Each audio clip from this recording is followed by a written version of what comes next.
Last time Doshi was in Dhaka, as well as you, Honey. We had, just to let you know, and some of you may know already, it was the most wonderful program.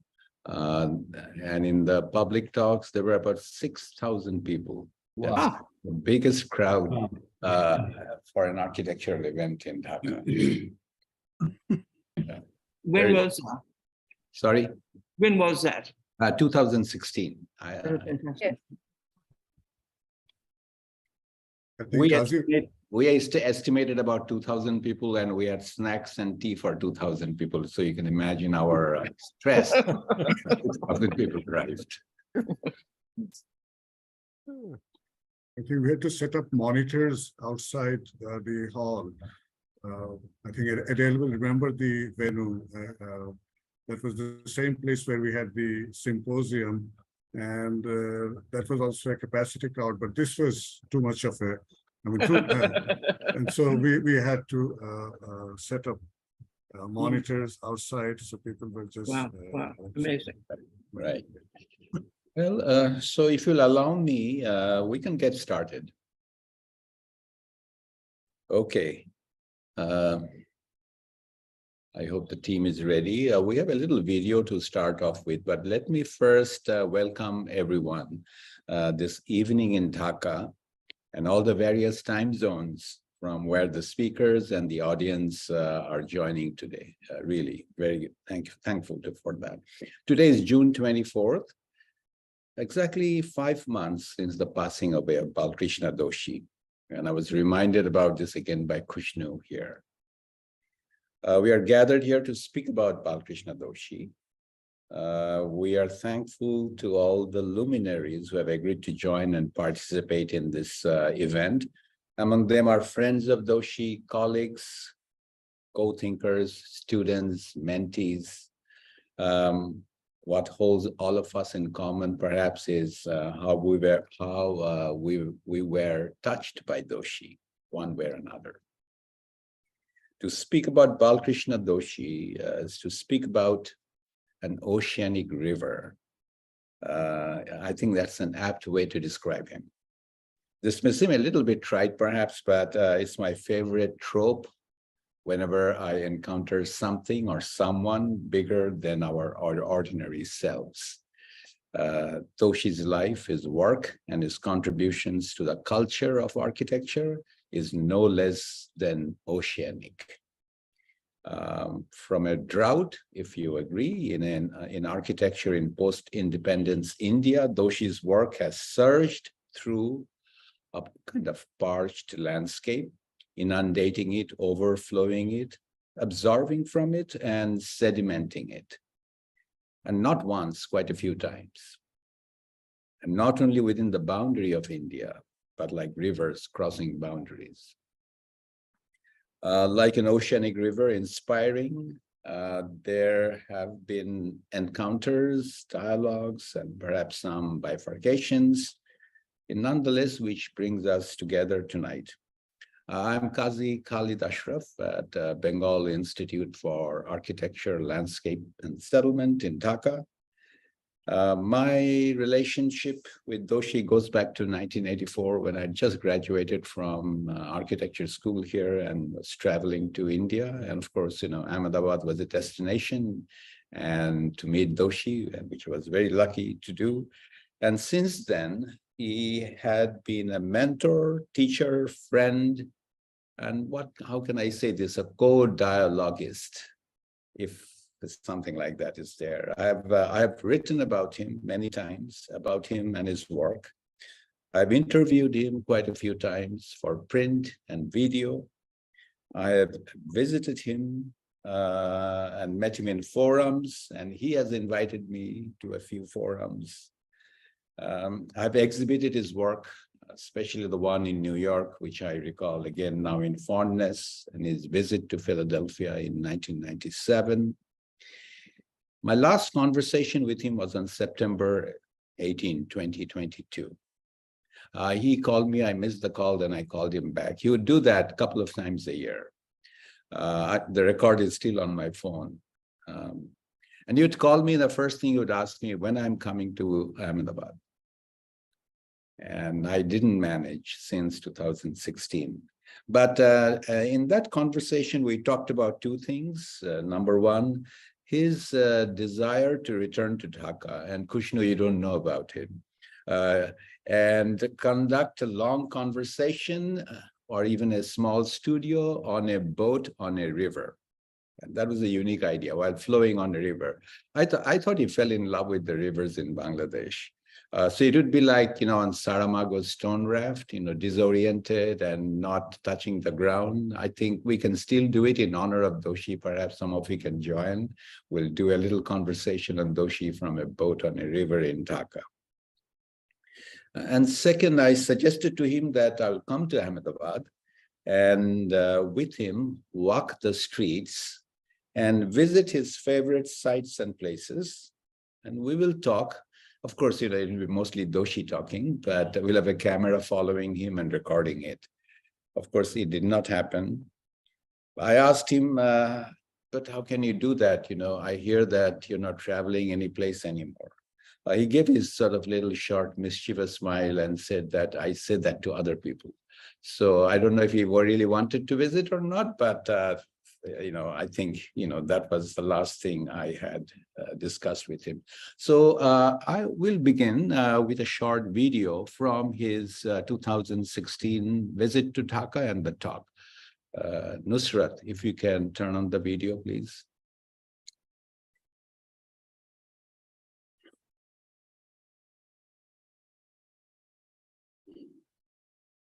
Then I was asking Professor Palasma that supposing there was no word as architecture, and he also partially said yes. I think the word confuses us, and it gives us boundaries, it gives us walls.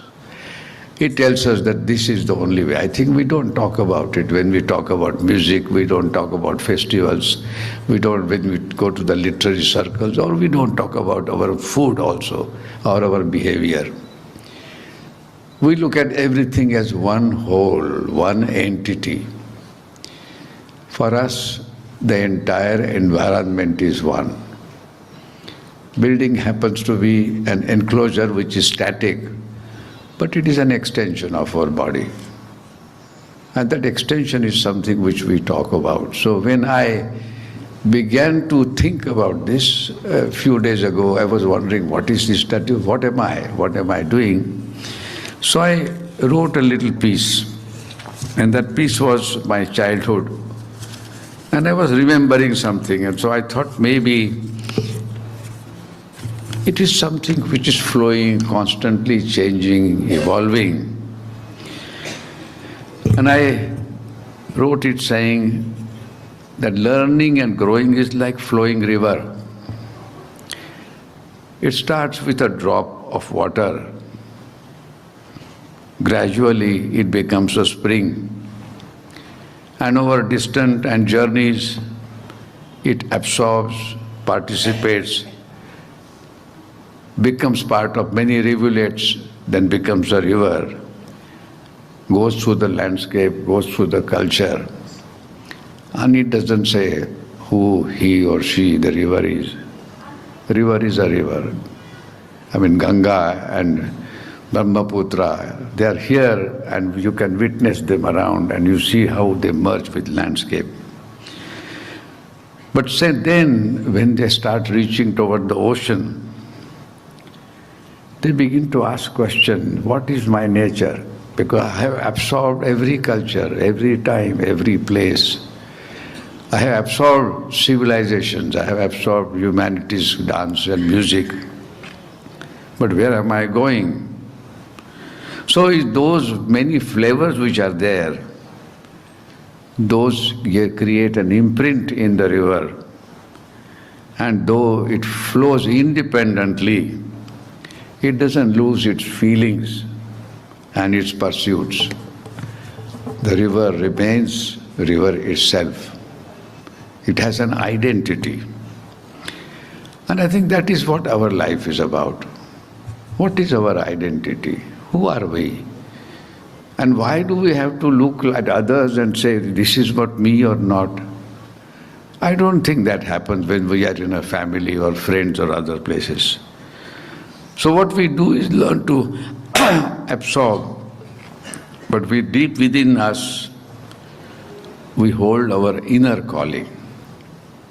If we are architects, so-called architects, but we are lover of art, music, literature, theater, humanity, and friends and family, why should that binding be there and made into a rock solid so that we cannot go? I think that inner quality is what has been holding me for the last 60 years.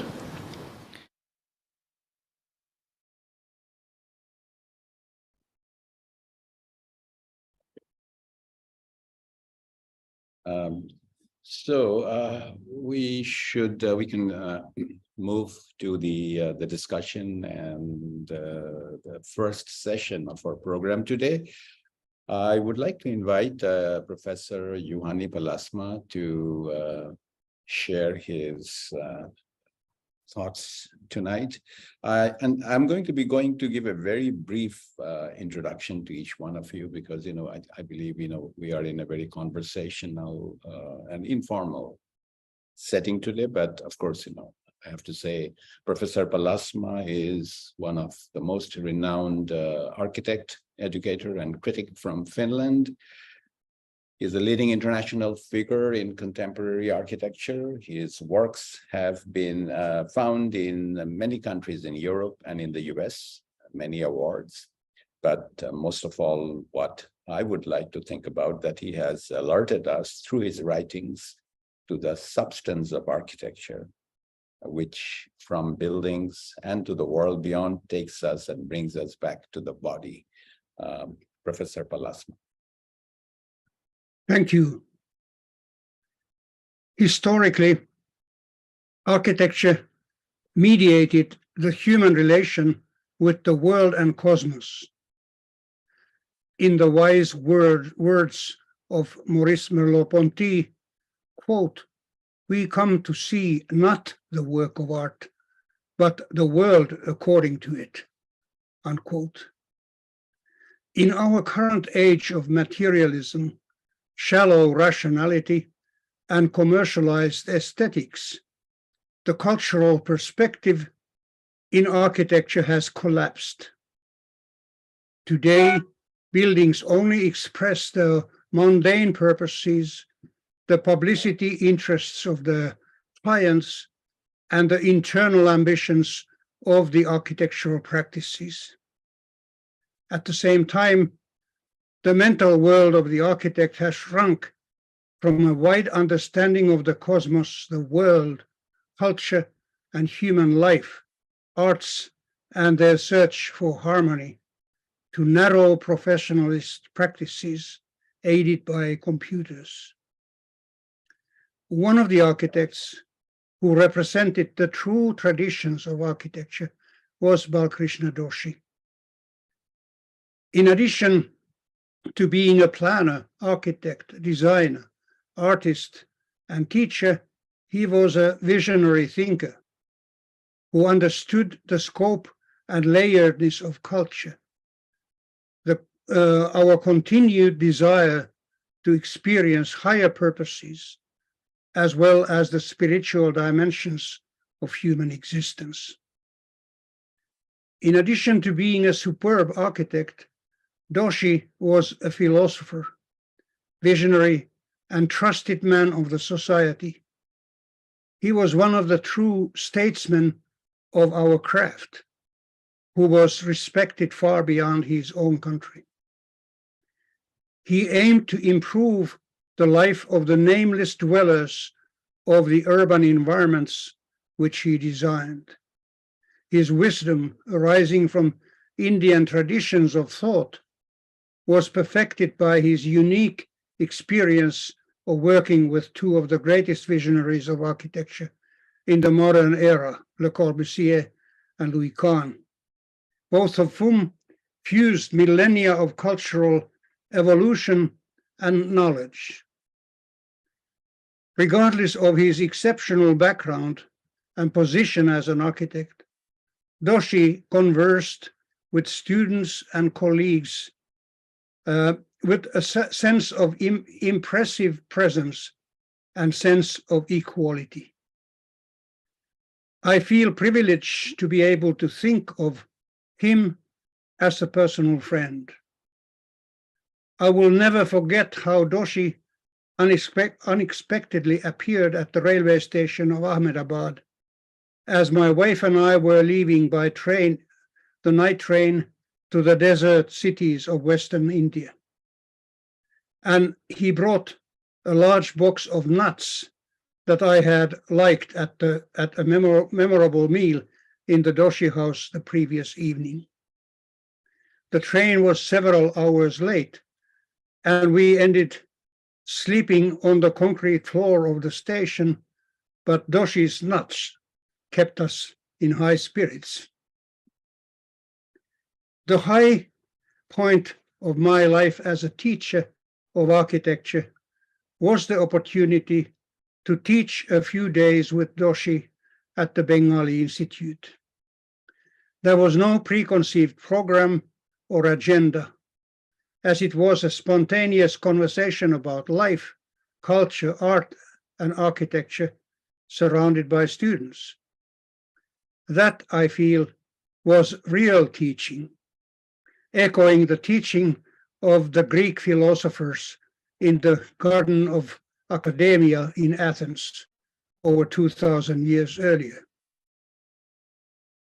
In today's world of shallow materialism and aestheticized computer routines, architecture needs ethical thinking in its regrounding and role in the evolution of human culture, and especially the existential and mental meanings. My wife and I had the great honor to attend the 90th birthday celebration of Doshi in the gardens of the Corbusier's Mill Owners building in Ahmedabad. As we departed, after 3 days of conversation and warm friendship, I said to Doshi that I will also come to celebrate his 100th birthday. Later, I was getting worried of whether I would myself make it, as I would have been 90 myself at that celebration. Sadly, the possibility of yet another visit in India and an encounter with my great friend never materialized. Thank you.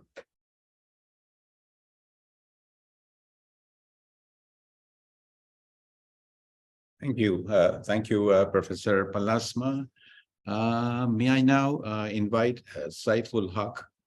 Saif is a dear friend, an architect, a well-known architect in Dhaka. He has received many awards, but most importantly, the Aga Khan Award in 2018 for one of his projects.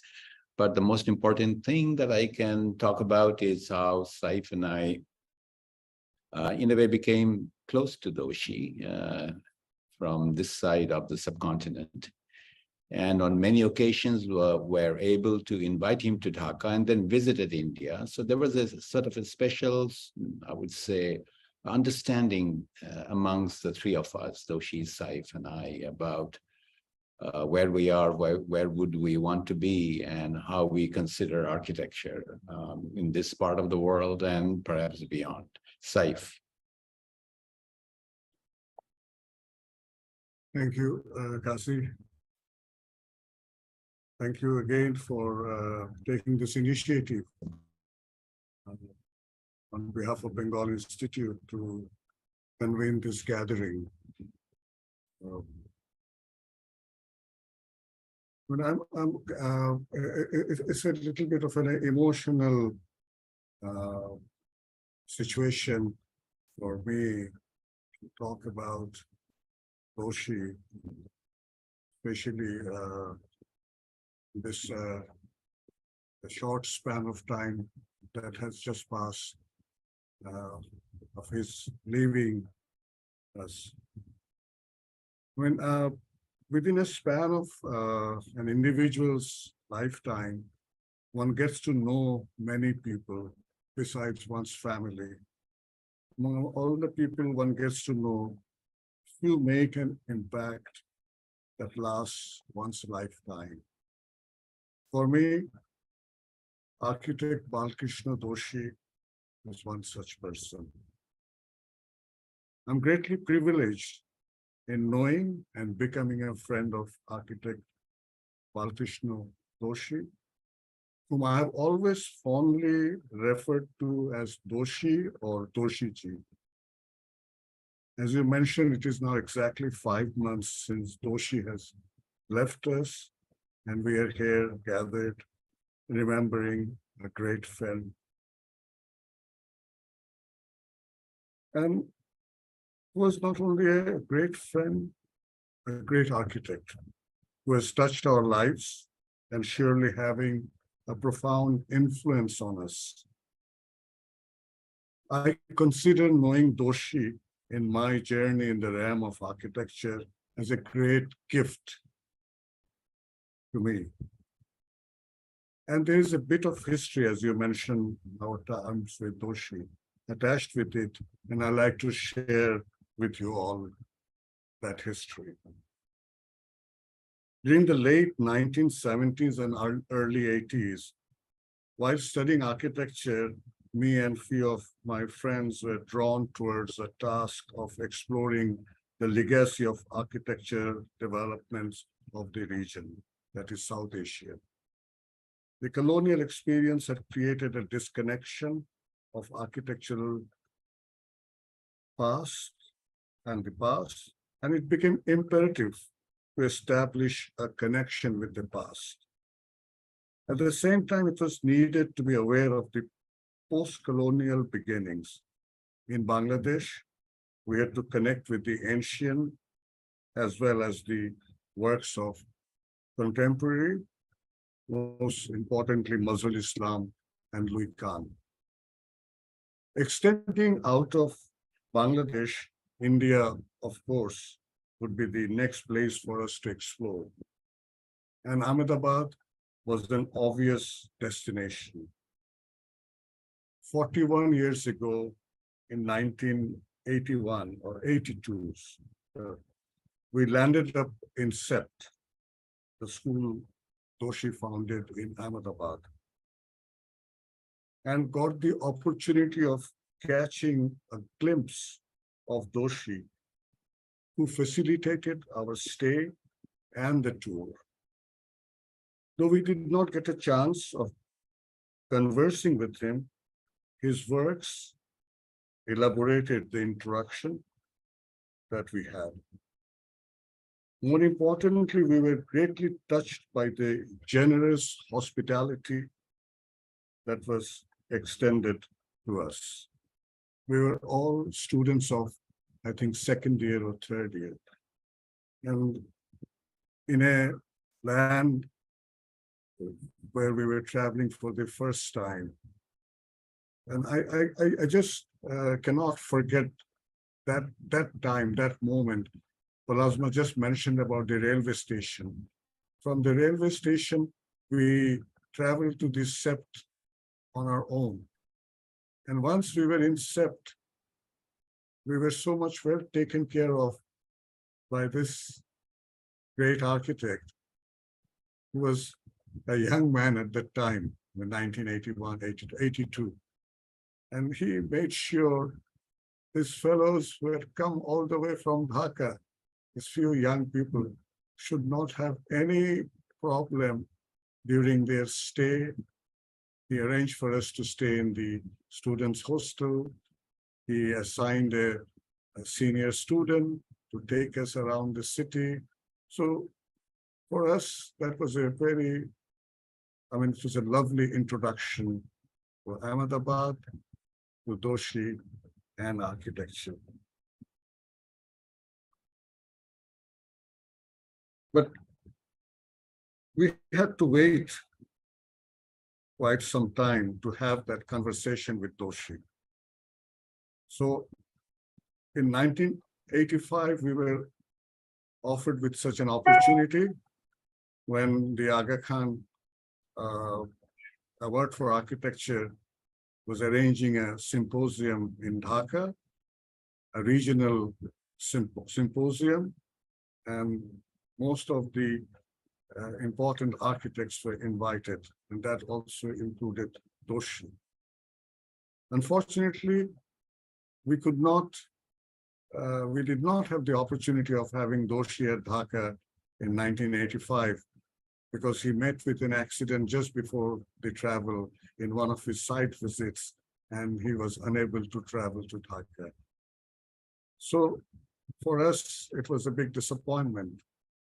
But as Qazi had mentioned, few of us did not give up at the time. And by that time, we had already organized ourselves as a group, and we called ourselves the Chetana group, which means consciousness in Bangla and in Sanskrit.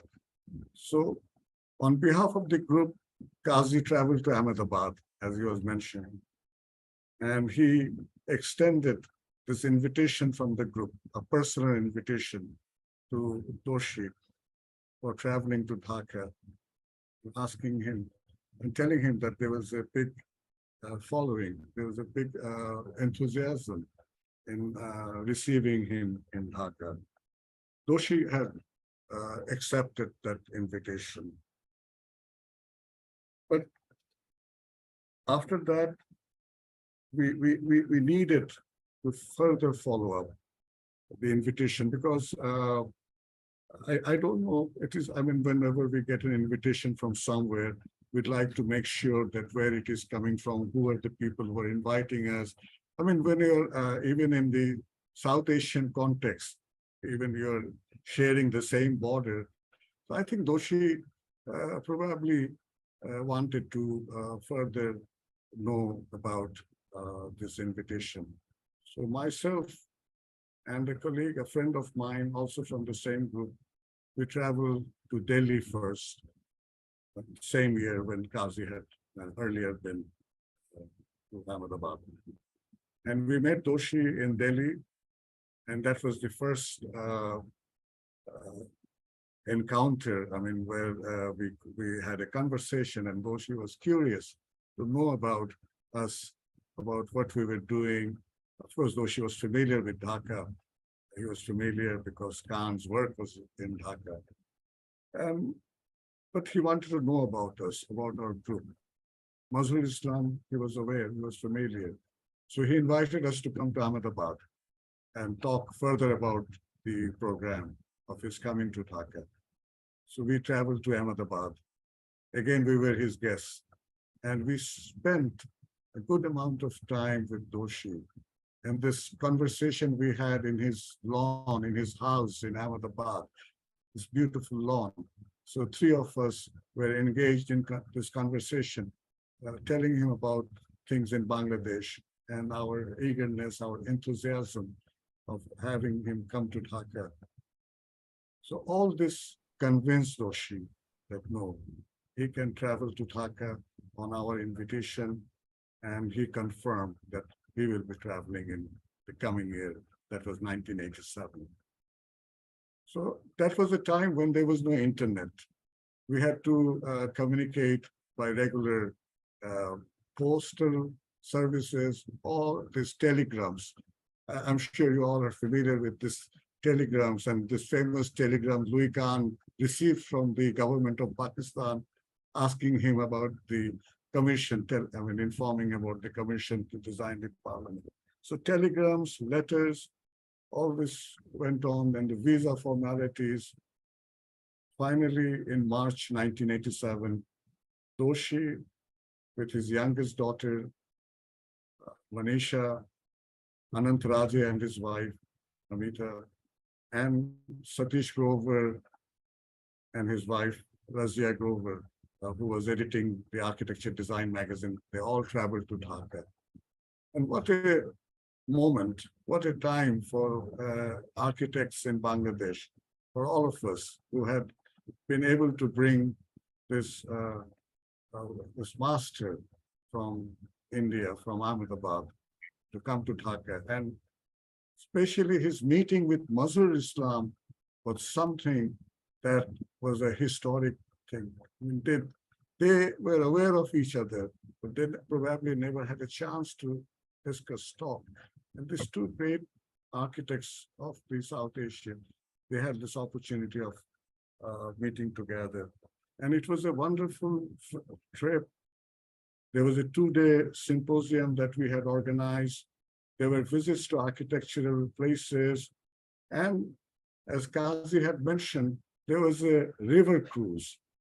There was a day spent on the river. Doshi, us, the students of architecture, and other eminent personalities from different fields. And particularly the president of Chetana was a well-known writer, and they bonded fantastically, this writer and Doshi. So this visit laid the foundation of our subsequent relationship. Doshi was so much impressed with the enthusiasm, with the hospitality, and with what he had experienced. I think that Dhaka and Bangladesh carved a special place in his heart. And not only that he enjoyed it, but also seeing the parliament, because for him it was meeting his guru. Doshi had always referred to Kahn and Corbusier as his gurus, and he was meeting one of his gurus here in Dhaka by going to the parliament, by seeing the parliament. And not only he saw the parliament, he saw this ancient Buddhist monastic establishments, he saw works of Muslim Islam. So Dhaka made an impression on Doshi. So I think this visit will be remembered and will be part of our architectural history here in Bangladesh, how such meetings, such contacts further develop architecture of a place, of a region. And it was so important for architects in Bangladesh to meet a personality like Doshi. In subsequent visits and trips, my personal trips to Ahmedabad, I had the opportunity of knowing many architects, many people through Doshi. And Professor Palasma, as I mentioned, was one of them. And I remember the dinner we had together at his, that was in the bedroom. We were all sitting in the floor and we were being served food. And what a woman, Professor Chaya was there. So I think Doshi had that quality to endear people, I mean, from different places. And Sangat, his house, was this meeting place of many cultures. It was like a confluence, Sangat and his house, his residence. So, but it is also kind of a sad thing that we had been meeting and we had been seeing each other, but probably there was much more opportunity to develop this relationship. But we, as here in Bangladesh, for example, myself and Kazi, we were not exactly in the formal realm of things. We were a small group who were committed to architecture, but not exactly the mainstream of things here. But we in spite of that, we continued to interact. And when Bengal Institute was founded in 2015, this provided us with that opportunity.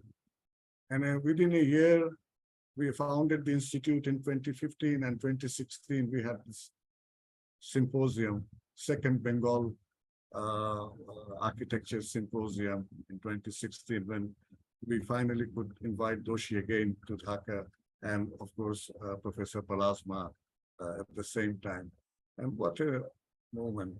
I mean, 6,000 participants coming to listen to this great minds, and we look forward to further of such events. 2018, we traveled to Ahmedabad, and Doshi was so much, I mean, he was so much joyed to see me and Kazi at Ahmedabad. In fact, Kazi, he insisted because there was an event in Ahmedabad, and he told the organizers that you must get Kazi to come to Ahmedabad because I'm not going to be a part of this event unless a discussion on architecture is part of this event. So he insisted on Kazi that he should come. So Kazi and I, we traveled in 2018, in the summer of 2018 to Ahmedabad. That was my last visit, and I guess that was also Kazi's last visit. The same winter, same year, Doshi was awarded the Pritzker Prize. Martha's here, and I tell you that for us in South Asia, such a big moment, such a wonderful moment. Since independence, I mean, since the partition of India, the architecture in South Asia had a very interesting trajectory, how things were moving, and Doshi being in the forefront. There were, of course, other architects. And this recognition, it sort of recognized this particular development taking place in this region. So we were all joyed with this news, and we all look forward to traveling to Ahmedabad. 2019 passed away too quickly for me, for I'm sure for many of us.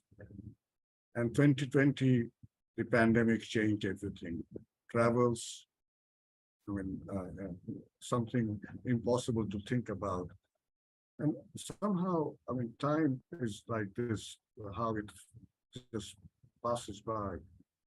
And then one fine morning you find that one of your near and dear one is not with you anymore. I don't know. This was a privilege. I mean, as I mentioned, the gift of knowing him, and not only knowing him, to be under such a relationship which was a caring relationship, a relationship which was full of affection. And I miss that. We're missing that. But at the same time, I'm being reminded that his works are here. His words are with us. And that is what will be a guiding thing. That will be the inspiration that I will be carrying, and I'm sure we all will be carrying. Thank you so much.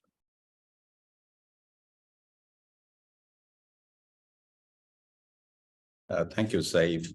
Perhaps in the discussion, we can bring up some of the things that Yupani and you mentioned. But yes, considering the event today, I'd been reading again the notes, the autobiography or diaries, however you want to say, of Doshi's adventure in life. Saif already mentioned the Pritzker Prize award. Doshi had received many awards and accolades throughout his life, and I don't think I want to list all of them, but of course, the Reba Gold Medal, the American Academy Award, even the Aga Khan Award, those are all very important. But I suppose the Pritzker Prize was certainly a very important event. I don't know, it came a little late, but it did happen. I would like to invite Martha Thorne To speak about, she has written on Doshi also, but she also happens to be the executive director of the Pritzker Architecture Prize. And of course, Juhani was in the jury. But let me invite Martha to share her thoughts. Martha is also the dean of the IE University School of Architecture and Design in Madrid and Segovia.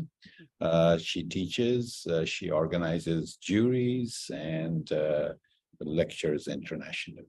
Martha. Thank you, Kazi. Can you hear me all right? You're a little low. The sound How is that? Is that better? Much better. Oh, good. I'm very happy to join you today, and I want to thank you, Kazi, and the organizers for this opportunity to pay homage to a great architect, a wonderful friend, but also celebrate his life and pass on ideas, information, and memories that perhaps will resonate with others in the field of architecture today and beyond in the future. And in the coming minutes, I'd like to share with you what I call lessons from Doshi. And these lessons, like good architecture, are not linked to one particular time, but are lessons that are deep and meaningful, and therefore can be interpreted and applied by people anywhere in a variety of situations. And I just want to preface this talk with one other thought. If I have to leave before the very end, I would like to ask you to excuse me. And you'll understand why and why it's so important. I live in Madrid, between Madrid and Barcelona, but I'm currently visiting friends in Lisbon.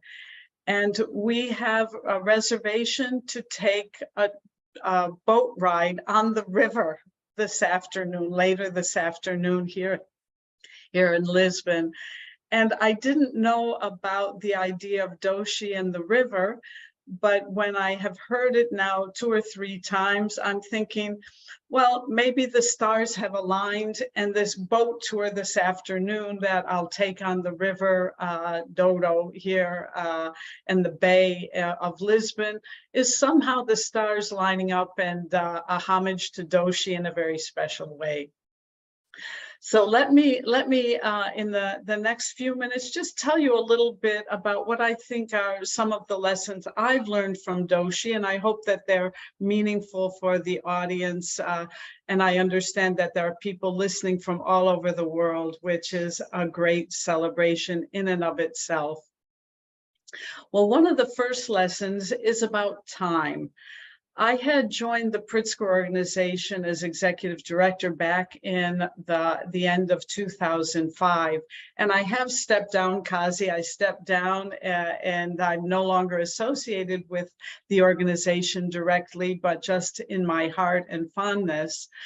But as executive director, one of my main tasks was to work with the jury, assisting them in gathering information, planning the trip that they would take together, and basically making sure that they had information necessary to make the difficult and good decisions that characterize the award all the years of its existence. And one of the interesting things about the Pritzker jury, and at that time Doshi was a member of the jury, is their ability to enter into deep conversations and arrive at decisions based on discussion and sharing ideas. It's not ticking boxes and voting. And of course, in this, it was especially, Doshi was an especially wonderful jury member, because he had the ability and the desire to carefully listen to other juries, and he always presented a viewpoint that positioned the debate within a broader context. Now, when he told me he wanted to step down from the jury and that it was time for others to contribute to the decision, I really tried to get him to reevaluate, believing that his contribution added greatly to the conversation and the decisions of the jury. He was like a moral compass. He was our cultural guidepost in the decisions. But in a characteristic way, Doshi explained that in life, there are different times for different activities.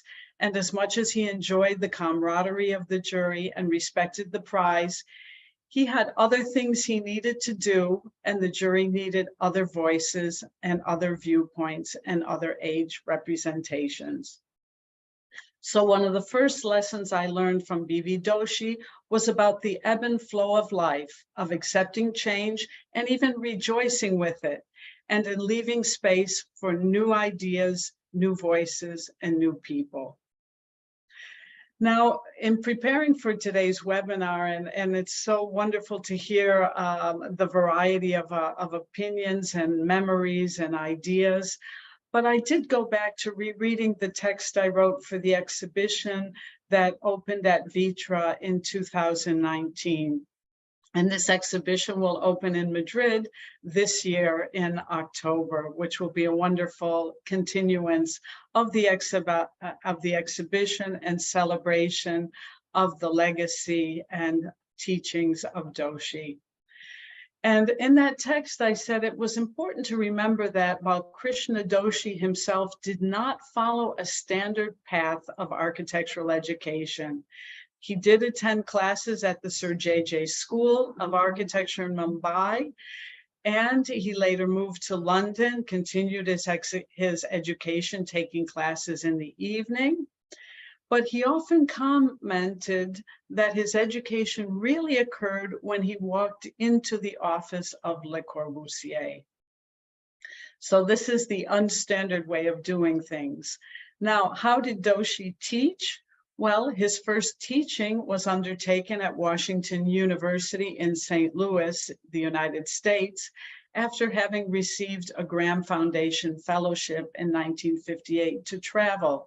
And he wasn't exactly sure what he was going to do in the US, but perhaps this lack of experience allowed him to take a risk and encouraged him to experiment with a vertical studio at Washington University, and with the students from different years working together. And he tried to get the students to approach these tasks without preconceived ideas or vocabulary. Now, back in India, when CEPT was being founded, Doshi, again, in a characteristic way, was not concerned about accreditation or standard requirements. But the emphasis of the team and his emphasis was on creating a new type of school where freedom and discovery for both teachers and students was central. He talked about how the school would be an extension of the family, an attempt to change traditional relationships between teacher and student and make the school a more open and welcoming institution. And he also talked then about his belief in the importance not only of architecture, as others have said, but culture, art, music, a truly multidisciplinary approach. Therefore, my second lesson has to do with taking risks and trying new things. Of course, you have to think very carefully in the beginning, but then you have to be ready to take the risk and think in a new way and challenge the conventional structures. And maybe a corollary to this second lesson has to do with the importance of the whole person and understanding this multidisciplinary, this holistic approach to the person, to architecture, and to teaching. Now, Kazi, you mentioned the Pritzker Prize in 2018 when Doshi won it, and the ceremony was held in Toronto. And I think, as you mentioned, maybe it was late. I don't think things are ever late. Timing is always a factor. And, you know, when we look back, we could say, well, if it were earlier or later, it would have meant something different. But I think it was really a wonderful experience for Doshi, and it was really an educational one for me, because all these years that I had been involved with the Pritzker from 2005 and even in 2018, I often received queries by email. I was fortunate to be connected through the internet and email.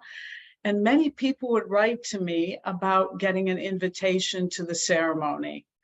Well, when Doshi won the Pritzker, what an exception. I have never received so many emails from former students of a laureate desirous of attending the ceremony and honoring their teacher. And it was amazing because many of these emails said almost the same thing, not verbatim, but they expressed the same idea. And let me paraphrase one. I studied with Professor Doshi years ago. He probably won't remember me, but he had such a great impact on me. I would love to travel to the ceremony to thank him. Well, after all the official festivities had taken place in Toronto, Doshi very generously gave a lecture at the School of Architecture in Toronto that was open to students and the public. The ceremony was large, but it was not open to everyone. So after that, he organized a reception. Doshi and his family organized a reception for many of those students and collaborators who were unable to attend the public lecture or the ceremony. They came from all across the United States and Canada to once again spend a few hours with their teacher. And I'm sure that back home in his home country of India, another event took place where Doshi continued the celebration and allowed his friends and colleagues from that part of the world to gather, to come together, not just to celebrate the Pritzker, but to come together in that spirit of friendship and appreciation, mutual appreciation that they had for each other. So this lesson that I think I'm trying to learn from Doshi is by his example. It has to do with the ability of living life each day, touching each person that comes into your realm. And it seems that this idea to live the day to the fullest and contribute in a most generous way to every situation that you're in and each individual that you meet. Otherwise, I can't explain why this outpouring was so great, but I just know that his ability to see the world from the individual to a much broader context and to have this intimate and personal connection, very human and humane, was one that, by example, he's given us all a lesson. And then I read an interview with Doshi where he describes the two great architects that touched him, Le Corbusier and Kahn, and he talked about them as acrobats or yogi. And when in this interview, not by me, but another person asked, well, who is he, an acrobat or is he more a yogi? And he said, well, perhaps more a yogi because it means to search within yourself internally, but also to search within your culture.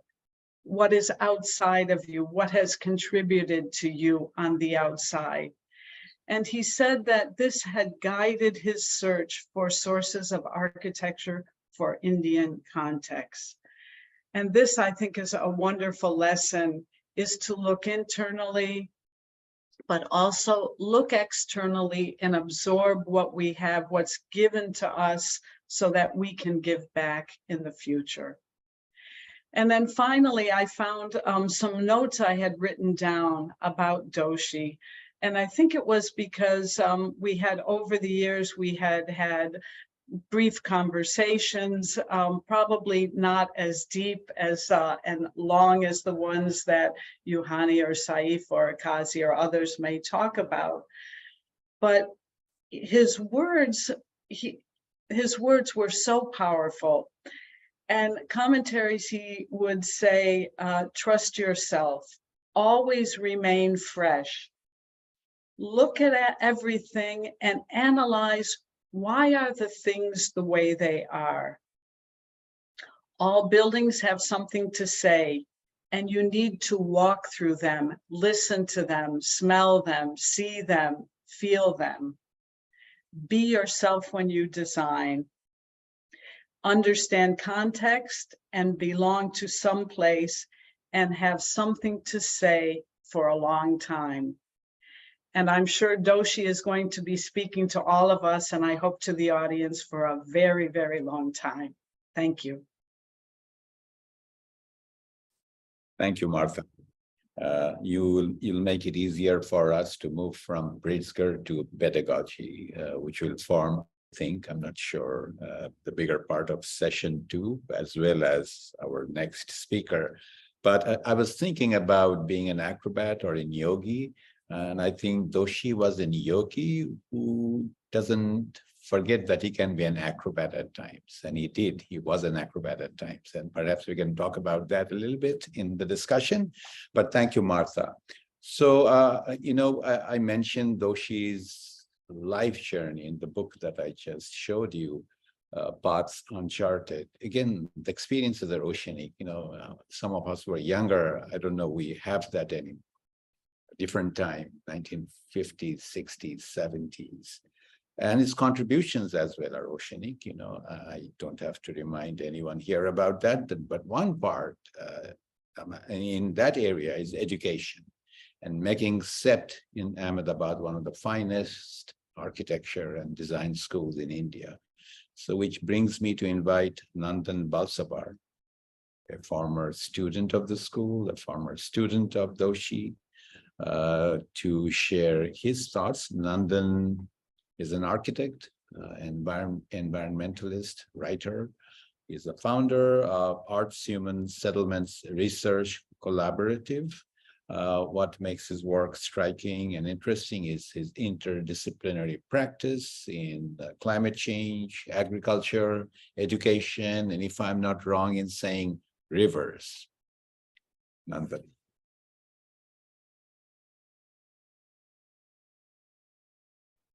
Thank you, Kazi and the Bengal Institute for this gathering in remembrance of Professor Doshi, who had this rare, very rare generosity of, if I may say, simultaneously being a humane guide, a caring mentor, and a very close, affectionate friend.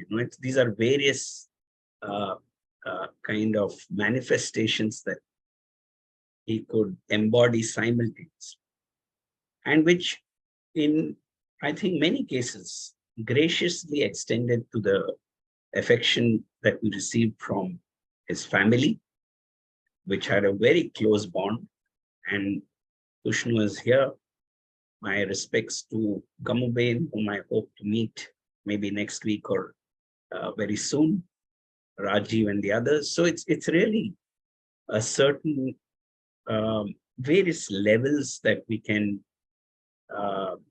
think about or go back to the memories of Doshi, both as an institution, as an ecosystem, as a phenomenon, as as a kind of set of gatherings or relationships. So there were various levels at which one is trying to go back and understand this phenomenon.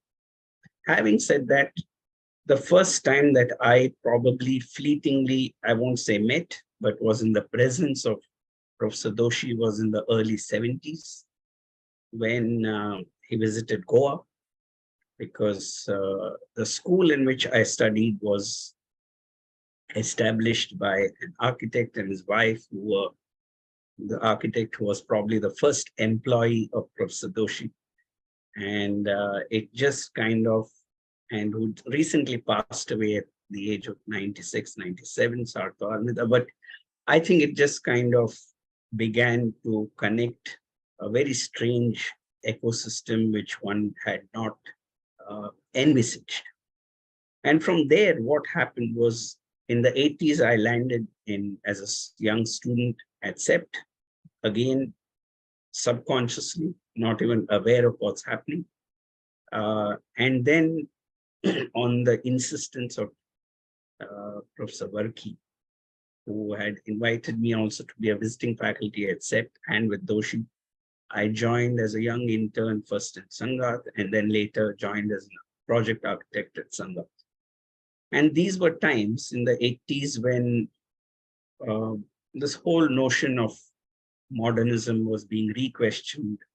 And so the studio at Sangath was really a cauldron, laboratory of very intense, invigorating questioning, because the elements were in question, the form of life was in question, and it kind of was the threshold to what we call now in very crude terms, neoliberalism or globalization, terms that I fear, but nonetheless exist in our... Over the last year, our conversations with Professor Doshi were about the elusive nature of the human spirit, or about music, or about very carefully observing shifts in the environment, a certain sense of intrigue. And more importantly, about the fragile nature of human existence within which this celebration actually unfolds. And what happened in these conversations was, again, I come back to the river. I agree, I'm fascinated by the river. And though she would often describe the analogy of a pilgrimage or a journey to look at life, and it kind of gave him a certain, I would say, an attached detachment. So there was an immersion, at the same time an abstraction that occurred paradoxically simultaneous, and where he found that the analogy of the river that had very small beginnings, it would begin with a spring, a trickle, would then grow, manifest, and really grow into something magnanimous to actually nurture civilizations, and in the end dissolve into the ocean. And I think that motion, that you can begin with very small beginnings, can gather memories, you can gather a certain community, and then again have the magnanimity to dissolve. And I think that cyclic process was something that Doshi constantly pondered around and something that he returned to. And in this context, I would mention, it was just prophetic that this recent book by the Bengal Institute, and I think edited wonderfully by Kazi and the others, on the Padma River. We just received a copy. And in a sense, when I received it, I said, it just recalls this analogy. And I never expected actually Kazi to begin with the play on the river. And it kind of, resonated. I said, this is some other cosmic connection that Doshi would have reveled in. Then he sees a range of resonances and coincidences that have not been premeditated. Coming quickly to, this is a journey, if we look back, that began at the time of the Second World War. Yes, so Doshi's going to Paris. It's really 47, 52. It's really Second World War. There's a formation of a new world order, if we can say. And it was Doshi, I would say, along with this, the first generation of architects. And Doshi was again gracious to actually introduce many of us to that entire generation, because whether it was to Charles Correa, whether it was to Kanvinde, whether it was to Raj Rewal, Anand Raje, several others, that kind of inhabited this magical, if I can use the word magical, firmament, in which we were all growing with a certain kind of optimism, if one may call it, cautious optimism. And for Doshi, this predicament manifested at several levels, both at the individual mind. It was really about landscapes of the mind. So these magnificent landscapes of the mind, whether it was landscapes of remote villages that Professor Doshi's grandfather had taken him to, or memorable landscapes of diverse towns, manifesting, reflecting various cultural realities. It could be also just sitting on that lawn and then attempting to discover galaxies. It could be the sheer diversity of materials, whether it's mud, whether it's concrete, whether it's a leaf, and just the diversity of materials that encompass human existence with their biodiversity. And of course, ancient myths, which to him were not about looking at the past, but were about containing an anticipation of the future. And I think that was something that triggered Doshi, not as a traditional human looking into past as heritage and myth, but more to look at anticipations and possibilities for the future. So when we come to this point, it is really a moment where Doshi's journey begins with the receiving of something very uncomfortable. Now, these are my layerings on that, very uncomfortable, like modern project, whether it's Le Corbusier or Louis Kahn.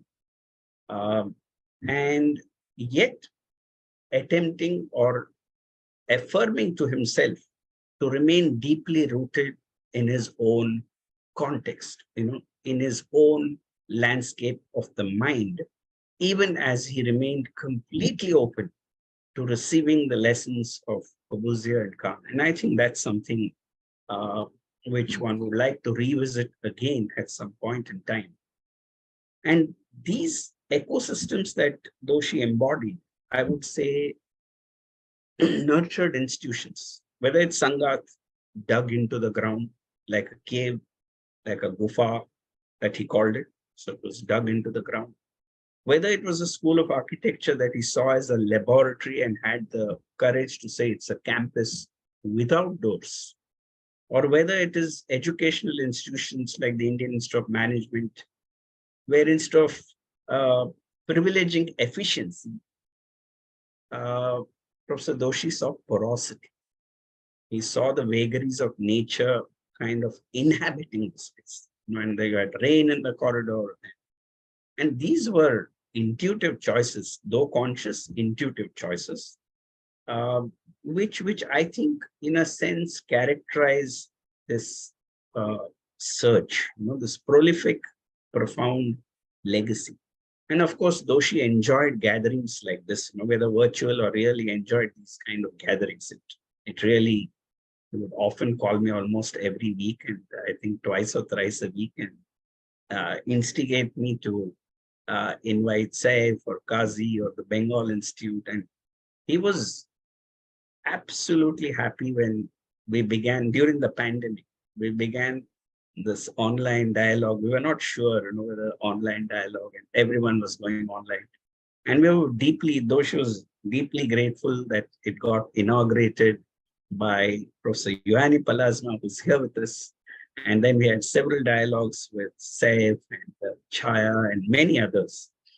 And the last dialogue, I mean, it's just prophetic. The last dialogue a few months ago was with Martha Thorne in the Madrid school, and which Doshi fondly remembered. In fact, he kept calling, you would discuss. It was something he needed to process, re-examine, re-question. It was not something like an event that happened to move on, and that was the rare quality about him.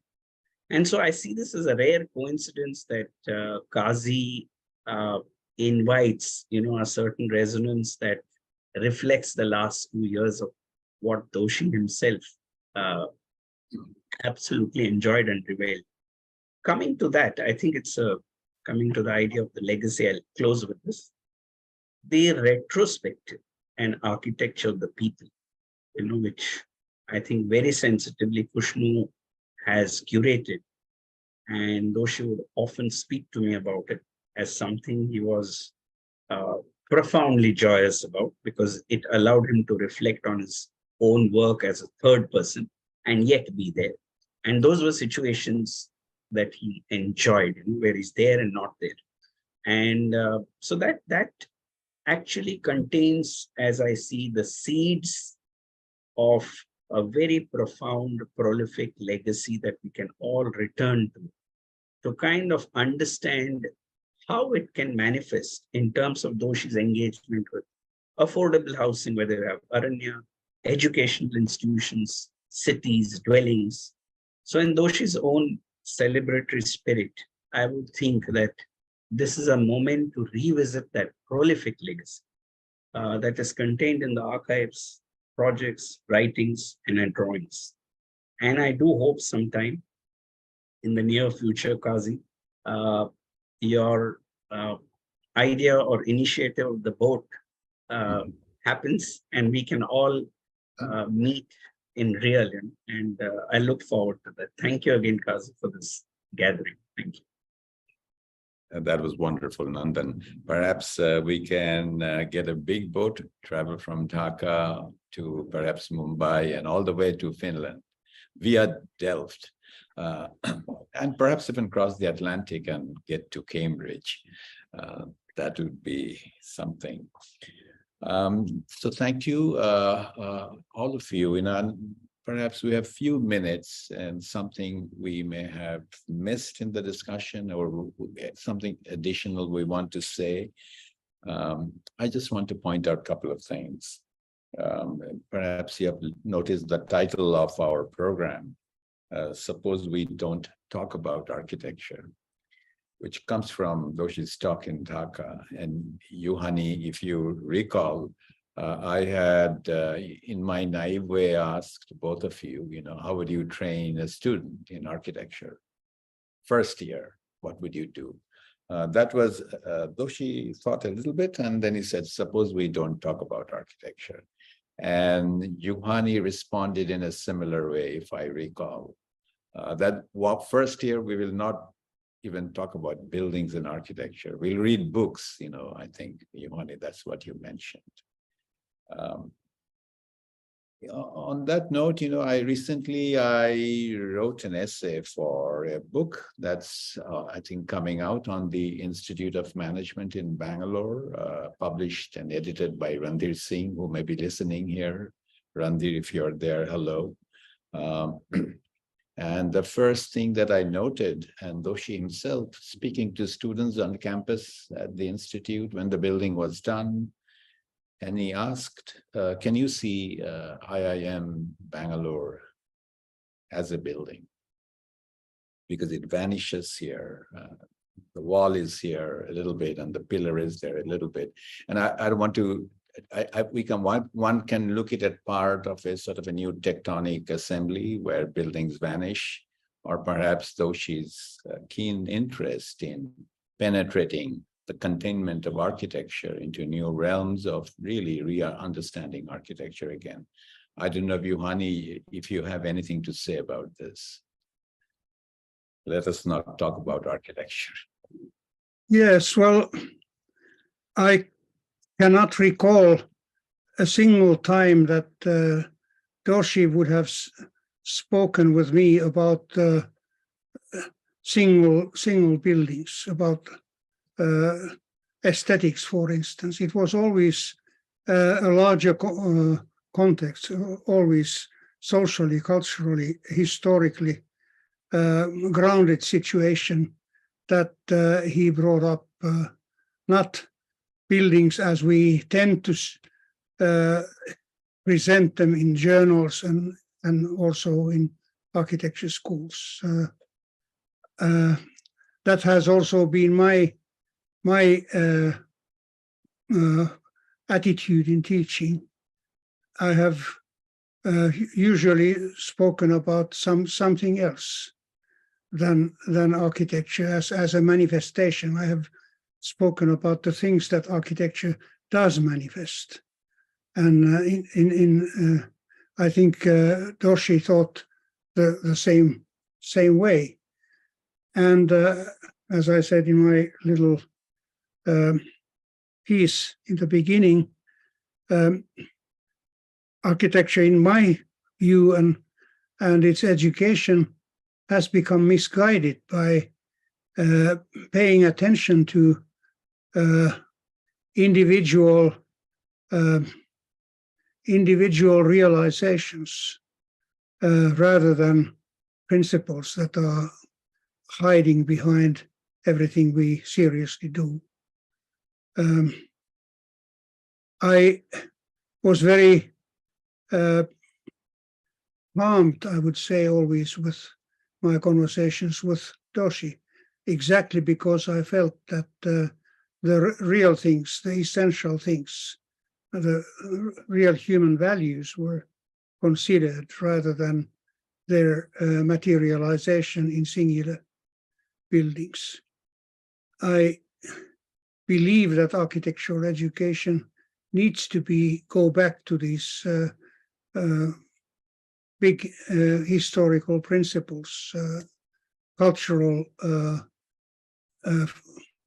dynamics and cultural values on one hand, and then how we experience the world. The one thing that I have been wondering is that in almost all professions that we highly respect, the creative ones, in sciences, in technology, in architecture, in the arts, imagination is hardly even mentioned. I'm very surprised because in my view, imagination is the quality that makes us human. It is our most significant quality. We would not even have ethical judgment without imagination, because we need to imagine the consequences of our alternative choices, and then we can make an ethical choice.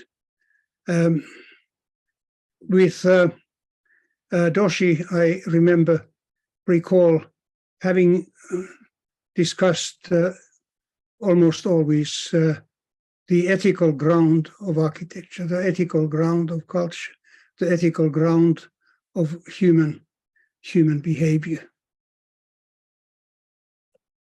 Thank you, Juhani.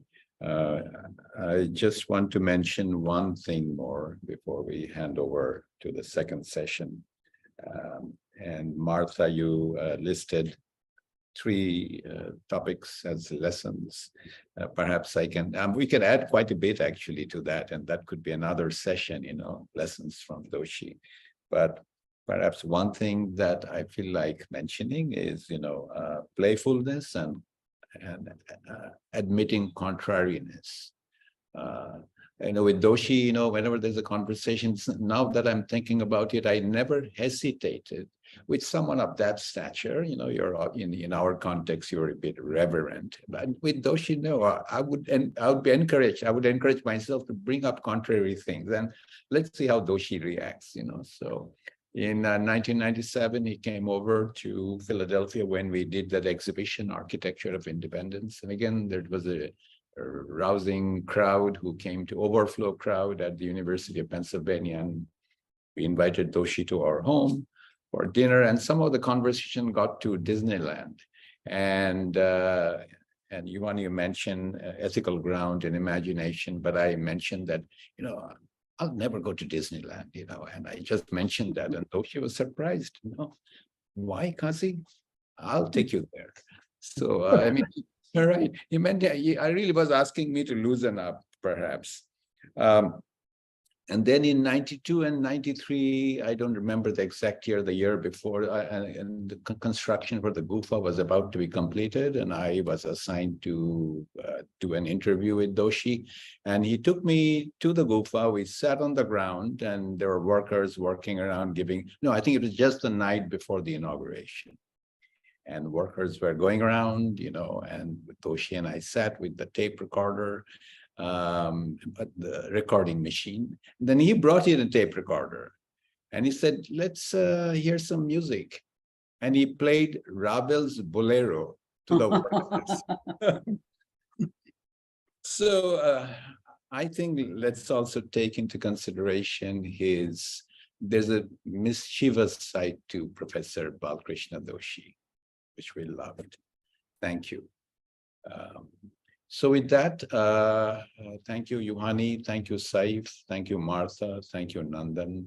I'll hand it over to Soumitra Ghosh. We'll conduct session 2 Shomitra is also an illustrious graduate of CEPT.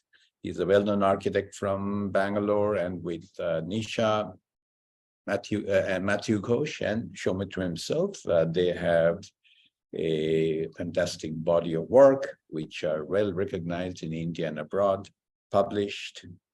And so so we'll have a little break, another little video, and while we readjust, and I hand it over to Shomitra. So Nusrat, you can play the next video, please.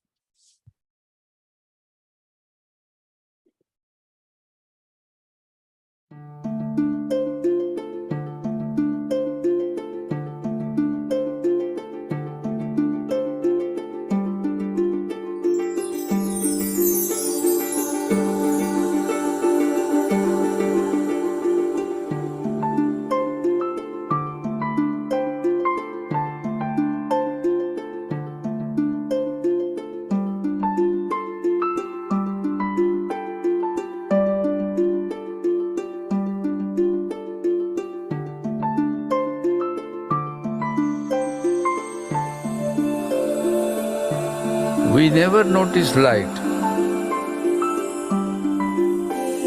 We just assume it. But when an object is created around it, it creates a nuance. It is an effort. Each step of the ladder is different.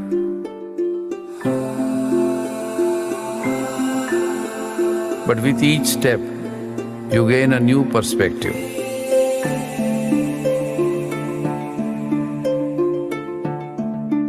Not just see and admire nature, inhale it.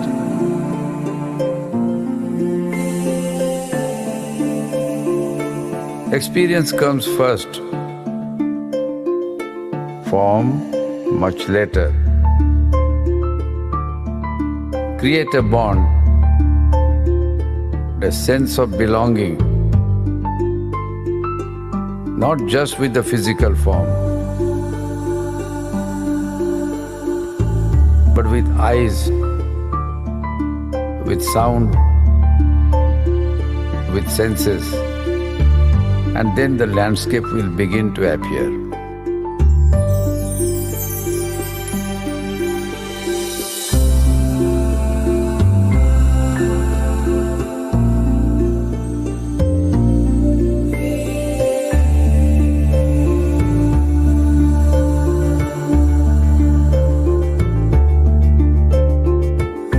I asked, what was important?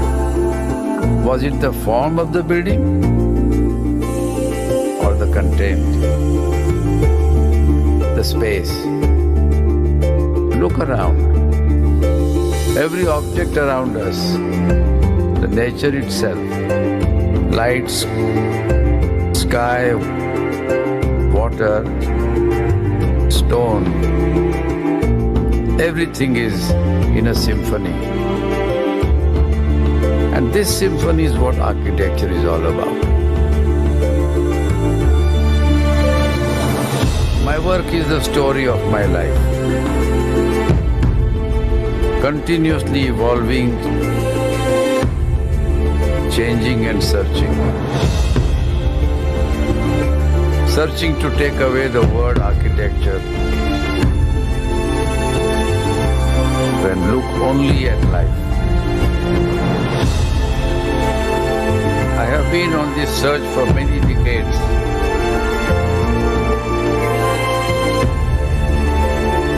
And it still mesmerizes me at every turn. It has been all my life, and I will happily be doing it for many more decades to come.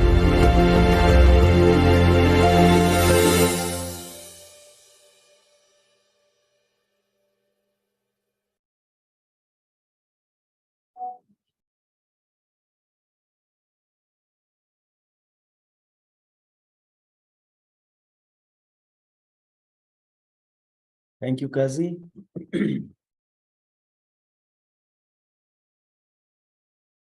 Yeah, it's a moment, I think, which I'm grateful that Bengal Institute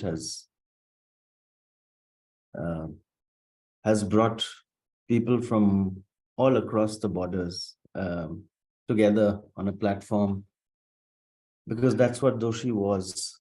He was one who was a constant learner and believed in sharing without, in this borderless world, in his imagination. Remembering Doshi without a sense of loss and fondness to many of us who have known him and remember him dearly, his thoughts, his contribution to education and his work that he has built, and the people that he has deeply influenced. Doshi has been the most important figure for me as a mentor, a guide, and a dear friend, despite the age difference. Doshi is someone I will continue to look up to and think about what he would say for every work that I do. For I remember that anytime he would be visiting Bangalore, I would get a call the day before that he would like to spend the next day and see all the new things that we have done. And I think he's visited almost all the projects since I have known him. I mean, that was his nature, the curious nature, the inquisitive, constantly learning. And I think that was a great encouragement to all of us in our practice. I would like to add a few things towards the end of the session after I have my guests. We have Nilkan Chaya, Adele Santos, and Dick Van Gemeren with us. Kushnu is listening to these conversations. Thank you, all of you, to have joined. May I now request, I will introduce Chaya, who's an architect, academician, and thinker based in Ahmedabad. He has headed the School of Architecture in Ahmedabad. He is deeply invested in teaching about architecture, design, and the environment. And his practice and his students reflect his intense involvement with learning. Professor Chaya. Thank you very much, Shomitra. Yeah, this is a fantastic occasion where all of us are together, remembering Doshi. And I think it's difficult to remember Doshi with any sadness, because he had such a sense of life and such a wonderful sense of change that I think it would be just fitting to say that this is a joyous celebration of Doshi. About 2 months ago, before he died, he used to feel lonely and he would call and say, come and sit, let's sit in the garden. He was very weak by then, a month before. But we would spend half an hour in the garden. And one day I remember a leaf fell from a tree. And as it was falling, it was twirling and it fell on the grass. And Doshi said something very, very unexpected. He said, can we sense what that leaf might have been feeling about the two of us sitting here? What might be that leaf's perception of us? And that ability to transport himself into other beings was something that helped him absorb life and make his architecture such that life could take place in it with such vigor. But it also allowed him to make institutions, because the word institution has got a sort of bad meaning and a good meaning. The bad meaning is that you manage everything, you iron out everything, and you make a rigorous code of behavior, which was not Doshi's way at all. If we want to add one more word to the yogi and the acrobat, I think we'll have to add the North American Indian concept of the trickster. Doshi was the ultimate trickster, who by sleight of hand would transfer you to somewhere else. I remember as a first-year student in 1969, him coming to our studio, and we knew this was the founder of the school, and we were in awe. And he came to my desk, and I was very bad at model making, and I had made some terrible model. And he picked it up and twirled it up and down like that. And then he asked me, "Did you make this with your teeth?" And we all laughed, of course. And then he said, "Do you want to become a good architect?" I said, "Yes." "Will you make this again?" I said, "Yes, of course I will make it again." And he went out of the class, and there were some senior students outside. And he said, "See, now I got that guy on a new track." And that's the trickster. This sense of mischief, this sense of not knowing. I think this is another thing about him, that he always used to say, "I don't know.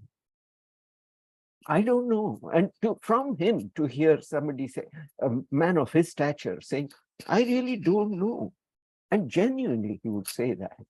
And that was the Socratic part of Doshi. It said, "I know that I only know that I don't know." And from there begins the sense that it could be something other. It could be. Let us see. And from there, I think, comes the adventurousness. I think Martha, he didn't have any difficulty taking risks, because the trickster wants to leap from here to there, inhabit the body of the person on the other side, and then fly off into the skies. And that was Doshi. And that adventurousness, that absolute ability to take risks. What is a risk? At the most, you will fail. And what if? And how about if we turned it upside down? This must have happened to all of us so often, that you take our model and say, "What about that?" And this sense of not accepting the conventional meaning of anything, and also knowing that in the end, we are just human beings and we are prone to failure. And so what the hell, let's get on with it. And that sense is Doshi, which allowed him to cross boundaries. There are no boundaries. He hated the word boundary. He hated the word wall. So we have the science center, we have the art center, we have the literary center, we have all of these in the School of Architecture, apart from the School of Planning and the School of Interior Design and Construction and so on. Why did he bring these together? This was the sense that nothing is complete unless everything is heard of, known of, experienced. And that sense is there. But how do you make it happen? And that's where his genius as the institution builder comes in. Not the one who makes rules, not the one who makes formats that you fill in, not the one that who assesses your success or failure. No, not that kind of institution builder. Because he was very suspicious of managerial oppression. He was very suspicious of administrative control, and he was very suspicious of frameworks by and large. So what did he do then? And I think his genius was to build communities by gathering people of different thought processes around and making and creating the situation where each one was free to find their own métier. And that made the School of Architecture in his time to be this wonderfully vibrant creative space, because every person was allowed to contribute to the community. He would walk into the school and instead of going to the studios, he would say, let's go to the canteen and let's have a cup of tea. And he would prevent us from doing the job that we were paid to do, in order that this sense of community is stronger and stronger.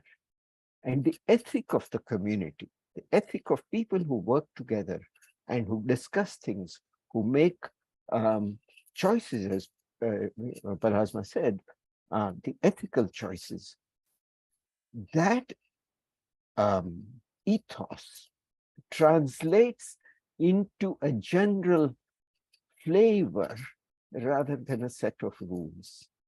And it is that flavor which is continuously being contested, discussed, fooled around with, and made into something the next step. And it is that which Doshi continuously tried to do, whether it was in his practice or whether it was at the school, or whether it was in our friendships. From time to time, he would challenge what you believed, as why don't you go to Disneyland? And he would challenge that. And that challenge was really a form of saying, hey, you built a boundary, and let's not have that.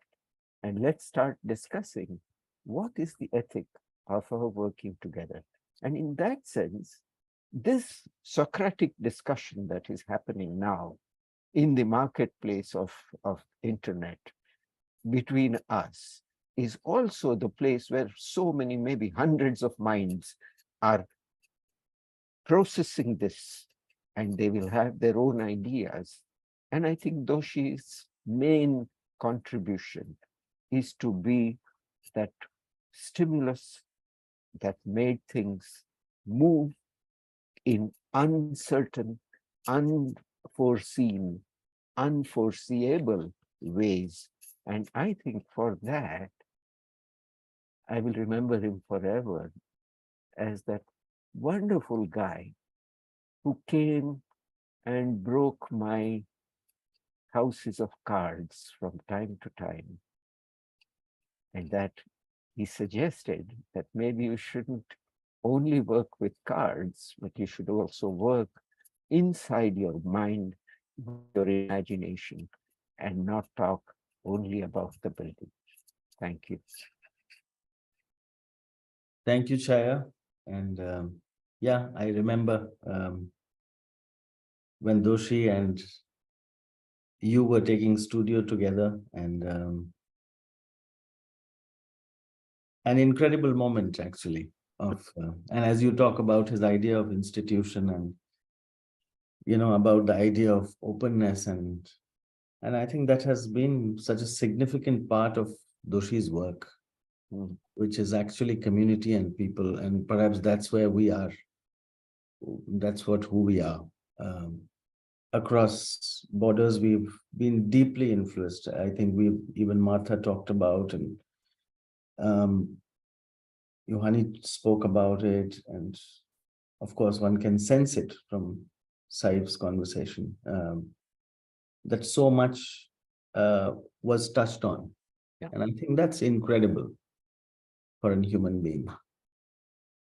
So I now invite Adele Santos, an architect and urban designer and urban planner, whose career combines professional practice, research, and teaching. Her work is internationally known for its excellence, and her work is well known for work on housing and settlements. She's worked across different continents, Japan, Africa, United States, and she's had a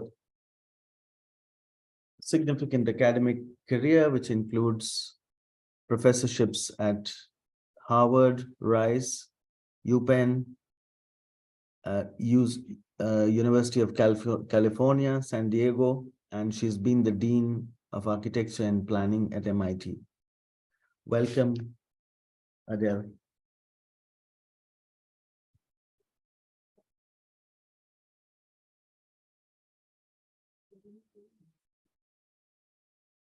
Adele, you are muted. You have to unmute yourself.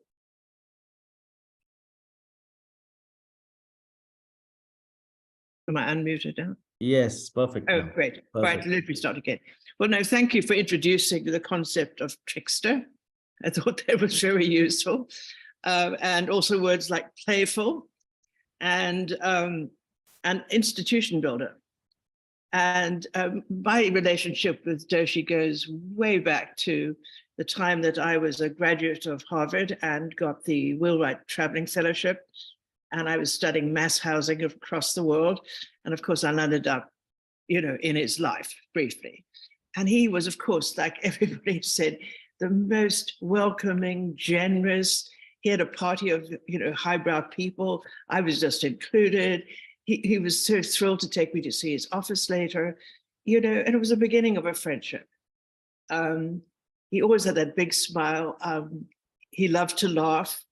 And, you know, I always forgot how old he was because it was irrelevant. You know, he was always like a child in a way of just having fun and exploring things. So then some years later, I was actually at the University of Pennsylvania and I'd become the chair of architecture. And he and I found each other sitting next to each other in a very, very boring, profound, otherwise, lecture at Harvard. And he kind of nudges me with his elbow with a big smile, says, let's cook up something.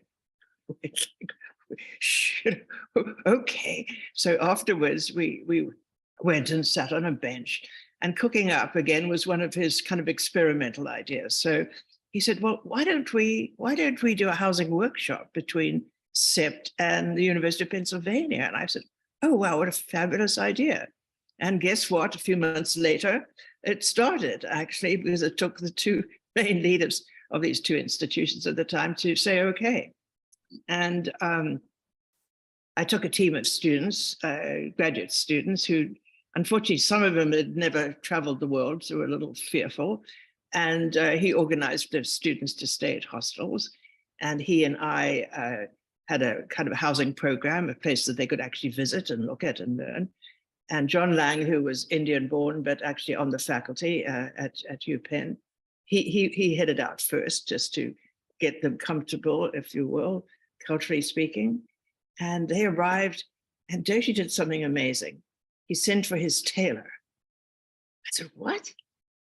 He had kurta pajamas made for each student to their own design. And then they had the sandals made, and suddenly there they were in Ahmedabad, you know, and thrilled to be there. It was really amazing. That was completely unconventional, of course, as I was to realize. And that first semester, not one semester, was 4 weeks, the students produced amazing work because actually they had to leave all their prejudices behind. What was privacy here? It's different. It's crowded, but somehow they managed to figure out how to be private by just not looking, for example. And, you know, there were wonderful discussions about an appropriate architecture for India. He was going through that mulling. What was it, you know? And so, you know, philosophically, he did wonderful things. For example, the people who came to talk, you know, were artists, they were craftsmen, they were, you know, a whole variety of different kinds of people that you wouldn't expect for a studio on housing, affordable housing in Ahmedabad. So, and this went on for a few years. The dean went to Lee Copeland. He loved it. The only thing people hated was the food, but that was their problem, you know. And he actually finally decided that we could go to units that were empty, and he put in, you know, just minimal furnishing. And we had a cook who worked with us, and students, of course, loved that. And all the neighbors came to be very friendly and bring foods that they loved. And so they had an amazing experience. It wasn't just learning about a typology in housing and technology, he also saw life. And that's what he just loved. And his laughter was just charismatic and wonderful. Anyway, we did this for years. And and after a while, I became dean of the School of Architecture and Planning in architecture, actually, in San Diego. And I wanted to bring Doshi to come and help me inaugurate the school, you know, with his wonderful charisma and his ambitiousness and everything else. And obviously a man of great respect universally. So he came and inaugurated the beginning of the school. We had an exhibition on housing, affordable housing globally. Safdie was there, all sorts of people were there. It was really great. And I gave him a 2-week vacation, if you will, well paid. He just absolutely loved it. And he was amazingly charismatic and provocative. And it was a very, very important experience. Sometime later, I realized that I'd sort of been absorbed as a member of the family. You know, it's never said, but he loves to build families and communities together.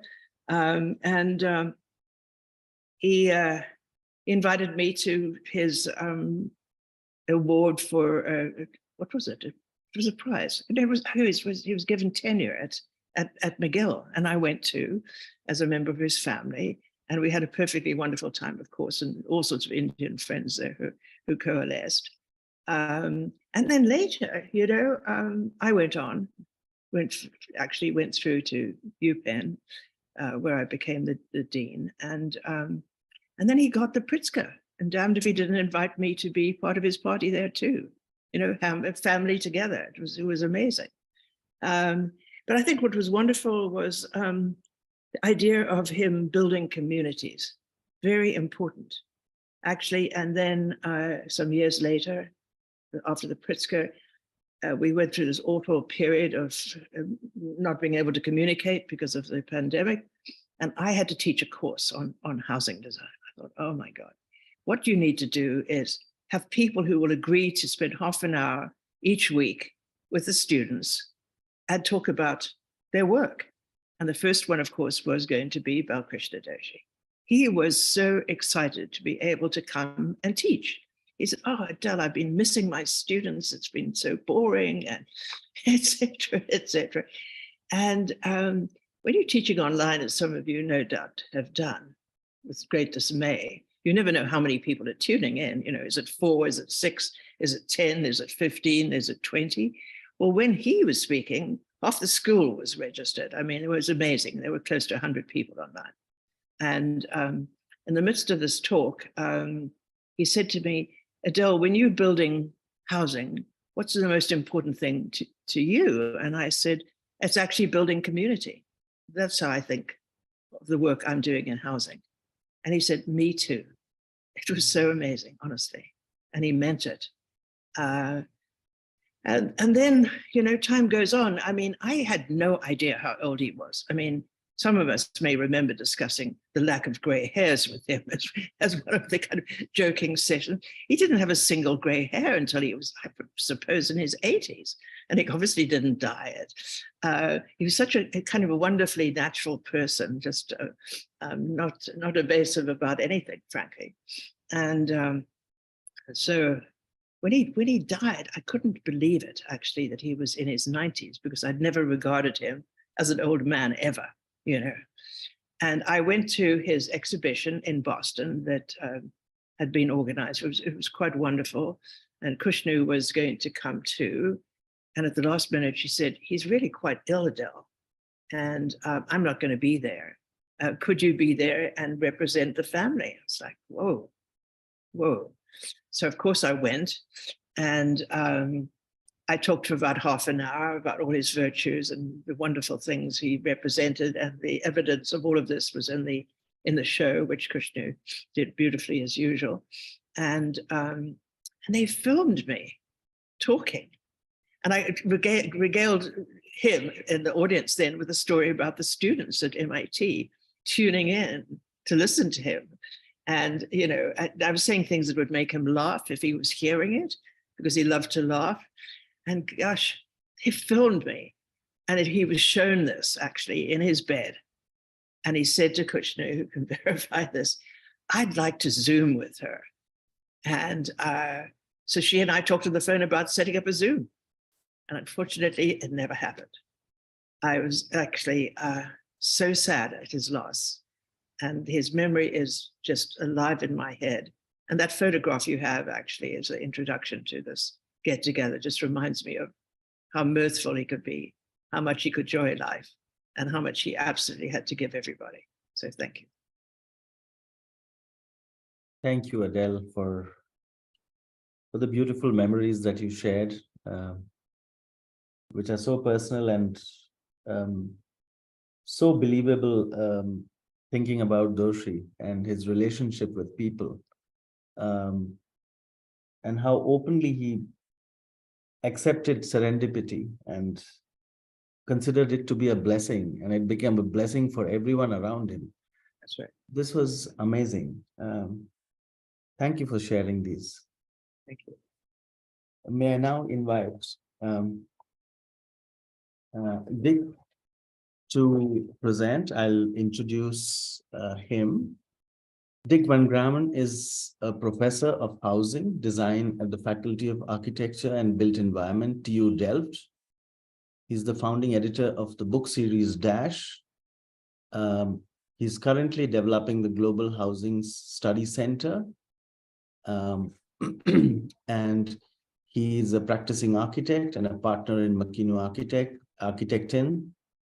He has been the recipient of the Best Building of the Year of the Dutch Association of Architects and the Aga Khan Award.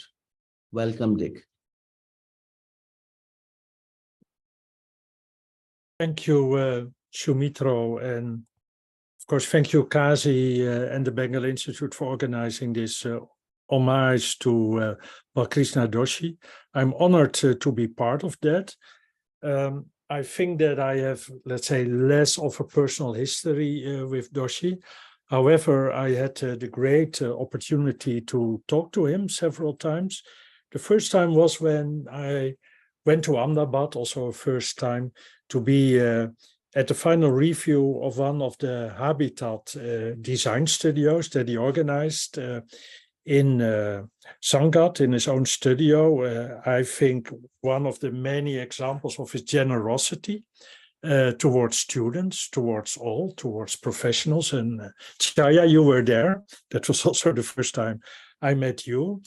And I had an opportunity then to talk to him about our work in Delft on housing and my ideas on this global housing study center, focusing on affordable housing. And he was very supportive and interested. And as I had the opportunity to be back in Ahmedabad several times, I met him a couple of more times, and we always discussed housing. And he always made that statement that he thought, with his very rich oeuvre, and I think he made wonderful all kinds of buildings, but he always stated that in the end, housing was the most important task of architecture, and we agreed both very much on that.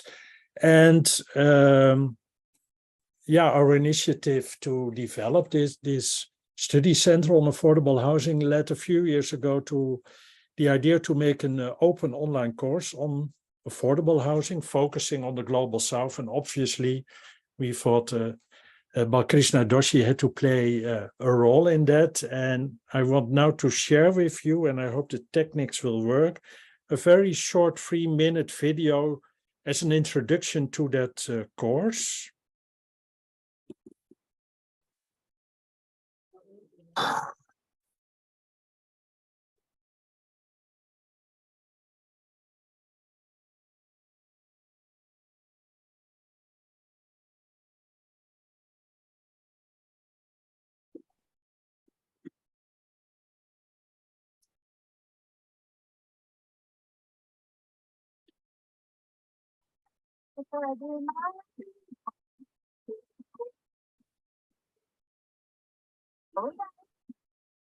I think we have a very different notion of house, place, dwelling, and life.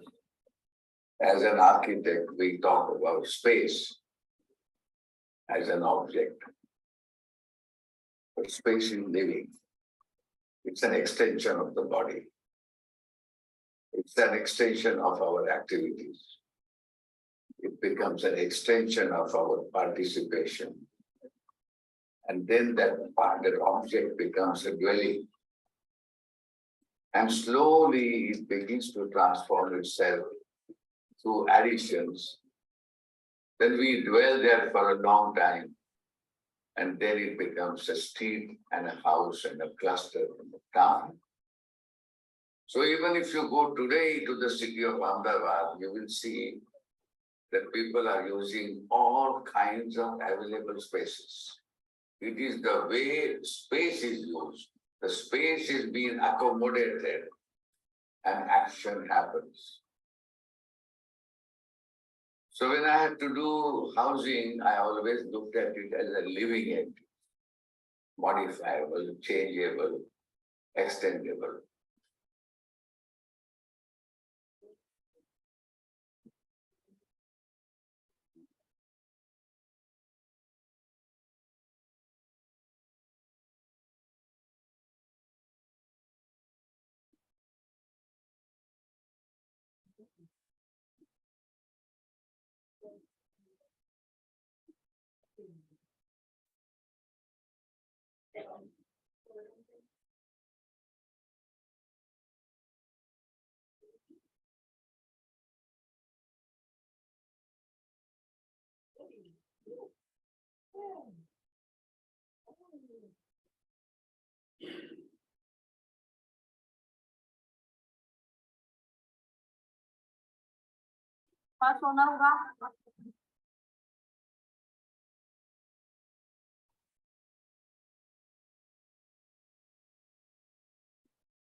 So I stop sharing this video and well, after a very lengthy conversation with Balkrishna Doshi on housing, and you just saw 1 minute, but some beautiful statements on housing and the home, we had the opportunity, after already almost as a kind of archaeological expedition, trying to see the very first projects Doshi built in Ahmedabad, some in a very bad state, sadly.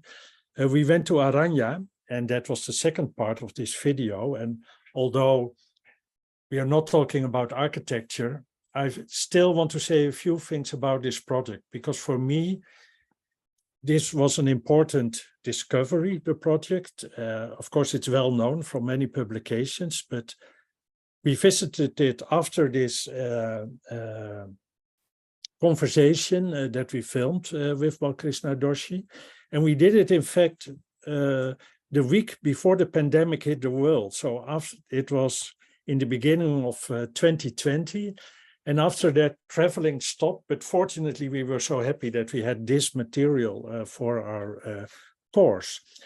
And as a teacher, I experience every time again and again how very inspiring and important the Aranya project is for both students and professionals. And in Delft, but also, and Kazi was visiting me there as a reviewer when I was teaching. And I met Adele there. It's a small world. And I was teaching for 1 semester at the GSD. Again, I found out that students knew little about Aranya, but once we went into it, did some conversation about it, they all got very triggered and inspired by that project. I think it's still an unparalleled project, and in the way it brings together so many ideas. I think all those important ideas that Doshi brought forward in his writings and in his work, and that will be, I think, really a very long-lasting legacy. His ideas on the city, the neighborhood, the house, ideas of community, that's already been mentioned, diversity, affordability, incrementality, it all comes together in that project in Indore. And I want to end up, let's not share it, I can just explain it, we don't need a slide, but we were walking in Aranya, And as you probably know and could have seen also on the video, most of the basic houses that were the start of the affordable parts of Aranya, most of these houses have been changed over time in quite grand townhouses, often of 3 or 4 floors, sometimes beautiful, sometimes peculiar, but sometimes funny. And I know, and I discussed this with Balkrishna Doshi, that if God really loved this, that it really worked as it was intended. But then between all these now quite grand townhouses, we found one little house where nothing had happened in 40 years. It was still basically one room. There was a little front yard. It was quite a mess. It looked very poor. But maybe that was also my bias. We thought, this is quite sad. Nothing happened here. Whereas you could see that all the neighbors, were moving up, literally, but also probably economically in life. But then we got talking to the woman who lived there with 3 sons, 3 boys. And we asked her, of course, well, how did she look at her house and the neighborhood? And what did she think of seeing what was happening around her? Because I thought, to be honest, but again, that's probably my perspective, that it was maybe a bit sad that she had not found those opportunities. But then she explained to us that she was very happy to live there. And I must say the conversation was quite moving for me, because she said, I have 3 sons, they are at school, but I know once they have left school, they will get a job. And then they will start earning money. And then I know that each of them can build a story on my house, like the neighbors did. And that is what my future will be. So I'm very happy in this place. I thought that was very beautiful. And I think, and I want to end with that maybe that for me, you could say the same thing of the work of Doshi. It has a promise of beauty, of a better world, of a better future for many. We find that in his work and in his writings. And I think that's a beautiful legacy for us as professionals and students, but also for the people who live in his projects, in these communities. Thank you. Thank you so much. Yeah, I think if we look at so many of Doshi's projects, we can sense that he was not looking at the building. He was actually looking at the life that it would generate. And that for him, life came before architecture. And that architecture will have to be enlivened by people. Thank you for the lovely note. I want to share just a few things. I met Doshi in '89 when I started to do my internship with him.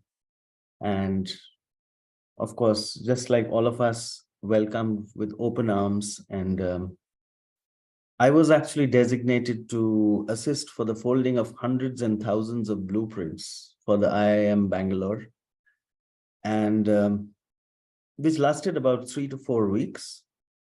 It left me a bit impatient and smelling a lot of ammonia, but it left me immensely rich for having learned all the details of the project, because I had seen copies after copies of these drawings which were being issued. So Doshi knew how to slow it down. That knowledge that you yearn for has to come at its own pace. One cannot rush into it just because you desire it. There were a few things I was reading just recently, and this is an essay which I was introduced to by Professor Chaya years ago, A.K. Ramanujan's lecture on writing on, is there an Indian way of thinking? And I decided to revisit it and to look for what it meant. Because for me, Doshi has been one of the critical figures who imagined a contemporary architecture for India. And he was in search for that. And that was not an easy search, because he started his work at a time which is very early, and it post-independence, it has seen through liberalization and to a state which is presently almost neoliberal. So he has seen the transformation, and he was in search of this image. So one of the things which Ramanujan says is that the new ways of thought and behave do not replace, but live along with the older ways. The modern, the context-free, becomes one more context.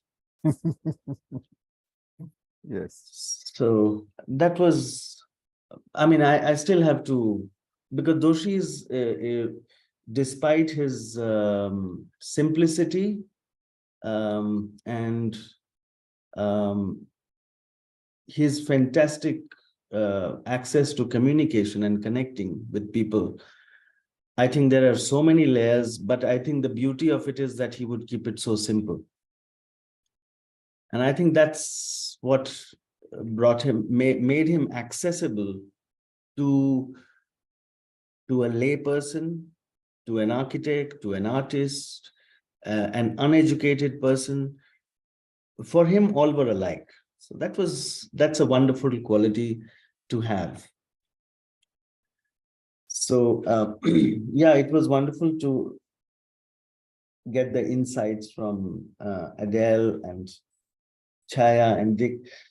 Really, I can't say much actually at this time, but yeah, it's wonderful to have connected, because I think there are common traits of appreciation which all of us have had with, and I didn't really know Adele's association goes way back, and that's amazing. And all of us have our own stories, and yeah, I have seen the mischievous side of Doshi, sometimes in the studio, sometimes at Sangat, and yeah, that little twinkle in the eye, and the smile when he's waiting for you to appreciate that he's done with his trick. So yeah, so Kazi, I think it's time we yeah, if we want to add something, or anybody wants to say a few things before we finish. I think we can leave it to that if anybody wants to say something else. If not, well, we had a wonderful evening here in Dhaka. And then thank you, Dirk, for showing the film, actually. Yes. Because it brought us down to ground, literally. The kind of ground that Doshi would love to work with and walk on, the film that I could not make with him, walking the streets. Yeah. That's right. And it also made me think that, and perhaps I've written about his work in that way, Sangat especially. Doshi was immensely interested in groundedness. I mean, he did all kinds of things, but I think groundedness, how a building merged, evolved from the ground, but also social groundedness. You know, that's ultimately at the end of the day, if I am to learn from Doshi's social groundedness of architecture, and the film brought that up. And which then leads to a couple of things. One is the responsibility and commitment of being an architect in India, in South Asia, in most parts. Despite everything else, you know, Doshi makes us alert to the responsibility and commitment to communities, to cities, to habitats. And secondly, I would say what Chaya was saying about building communities, you know, and I mean, he was a master at that. And so subtly you will do that, make connections and make communities. The few of us are here is a community, and I can imagine 10 more communities and meetings like that talking about Doshi with equal sort of, energy and vitality. And that's equally possible, right? We cannot claim to be the community talking about Doshi. No, I thought I was very special to Doshi listening to Adele. Well, Adele is more special. He makes you do that to you, as Soumitra said, with that twinkle in his eyes and this sort of, this is a face, curious, childlike, and he would do that to you, and everything else would then just collapse. In any case, thank you everyone for the time, and Kushnu, thank you for being here. Thank you, Kushnu. Best wishes to the family, and perhaps we'll meet in a live way, perhaps. Yes. Right, and we'll continue this conversation because it's a continuous conversation. Thank you, Soumitra. Thank you, Kazi. Thank you, everyone. Yes, thank you. Thank you. Thank you. Thank you. It was wonderful to be with everyone. Yes. Thank Okay, shall we then call it a night? Yes, thank you. Or morning. Thanks, Kazi. Yes. Yes. Bye. Bye. Bye-bye. Bye-bye.